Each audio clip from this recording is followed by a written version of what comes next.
सवाल या जुमला इंग्लिश तहा दो किस्म strong question WH question weak question yes और नो क्वेश्चन स्ट्रॉन्ग क्वेश्चन यक्षा why when where what how वाला लफ्जांचे शुरू होगा वीक क्वेश्चन हमेशा helping verb is am are do did have has इशांचे शुरू होगा वीक क्वेश्चन है यक्षा जवाब यस और नो तो कशमा दात खुद कने पमिश का वीक क्वेश्चन गोशा फर्स्ट का मावशा आर यू अ बॉय तो ये गोशे यस या नो अगर बच्चे के पूछे यस अगर no where are you going तो वो यस या नो जवाब नहीं फर्स्ट का मावशा व्हाट्स योर नेम तो मावशा yes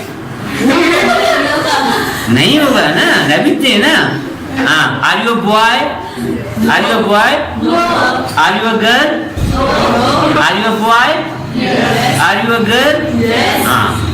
Ishanji, yes, no. Are you going to home? Yes. Yes. Are you going to Karachi? Yes or no?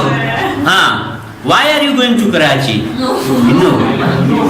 अगर मैं तुम्हारे इसका why are you going to Karachi इसमें नो पे किसी माना फर्स्ट में बलूची तो का चेतना तो कराची रहोगे तो शे हाउ या ना तो पर्चा कराची रहोगे तो शे इन्ना या हाउ तो नाम कहीं तो शे हाउ तो गुजारोगे तो शेन्ना बिचे बी है नबी तो पमिश्का कोई ये याद रखने यस क्वेश्चन है यस और नो क्वेश्चन हमारे की आयन तो का यस और नो तो का चुमा जवाब देते हैं वीक क्वेश्चन है स्ट्रांग क्वेश्चन है जवाब कभी भी यस और नो तो का देखने भी पमिश्का बलूची में मादरी दबाने का बलूची मन तो का जिसका ना कहते हैं नाम के तब वो यस वो हाउ तो गुजारोगे वो इन्ना तो चेतना तो रहोगे बुरा तो से यस चेतना तो न रहोगे तो से हाउ या ना गॉट इट